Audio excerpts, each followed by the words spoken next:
যে খবরের দিকে নজর রাখবো, জেল হেফাজতে জীবন কৃষ্ণ সাহা। 12 সেপ্টেম্বর পর্যন্ত জেল হেফাজতের নির্দেশ জীবন কৃষ্ণকে। এজলাসে ঢুকেই ছেলেকে আদর জীবন কৃষ্ণের এবং কান্নায় ভেঙে পড়লেন স্ত্রী ও তার বাড়ির লোকজন।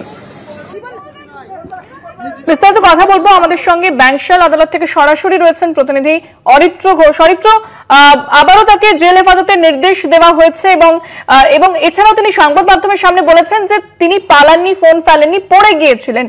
ঠিক কি হয়েছে আজ আদালত চত্বরে, কি জানতে পারছো?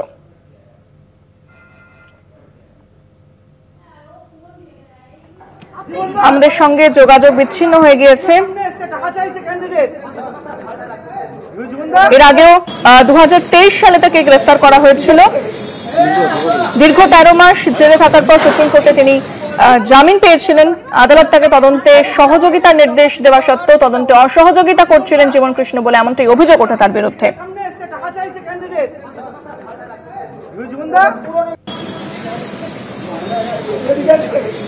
জীবন কৃষ্ণ এজলাসে ঢুকতেই কান্নায় ভেঙে পড়েন তার স্ত্রী এবং বাড়ির লোকজন।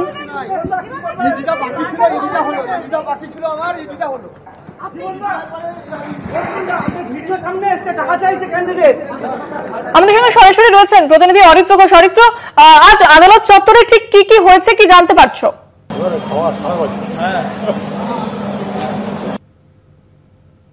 সওয়াল জবাব পর্বের সময় এজলাসে এক বেনজির থাকলো গোটা। দুপুর 12টা বেজে 40 মিনিট নাগাদ যখন জীবন কৃষ্ণ সাহাকে এজলাসে নিয়ে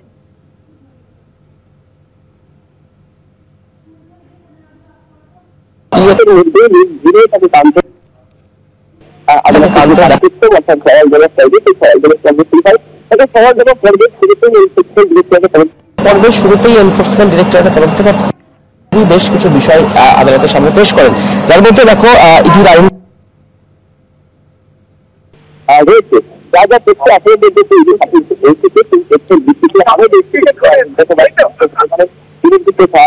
এবং আরো জিজ্ঞাসাবাদ করে আরো বেশ কিছু তথ্য সামনে আসবে এমনটা কৃষ্ণ সাহাকে, এবং আরো জিজ্ঞাসাবাদ করলে আরো বেশ কিছু তথ্য সামনে আসবে এমনটা ইডি আইনজীবী তারা আদালতে জানান।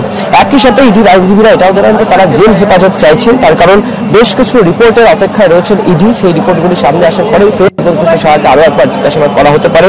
একই সাথে ইডির আইনজীবী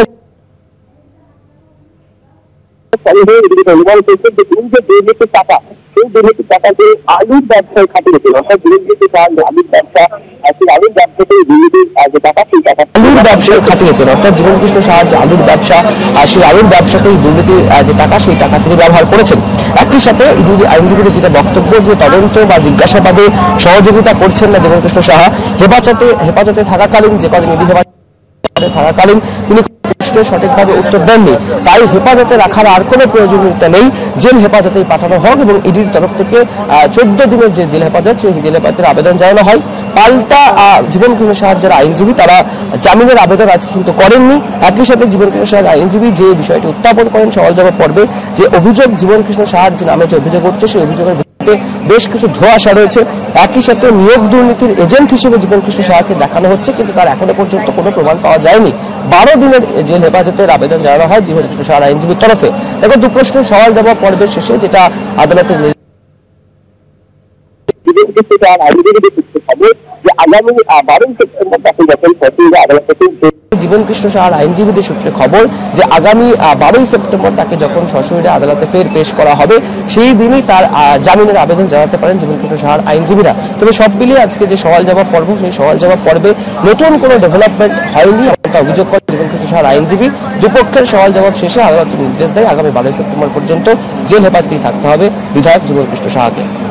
একেবারে ধন্যবাদ অরিত্র। আমাদের সঙ্গে সরাসরি ছিলেন প্রতিনিধি অরিত্র ঘোষ। জীবন কৃষ্ণ সাহার 12 সেপ্টেম্বর পর্যন্ত জেল হেফাজতের নির্দেশ।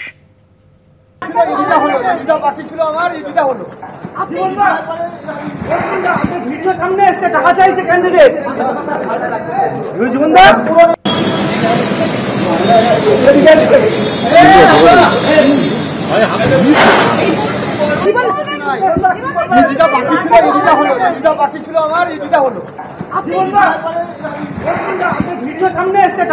ক্যান্ডিডেট।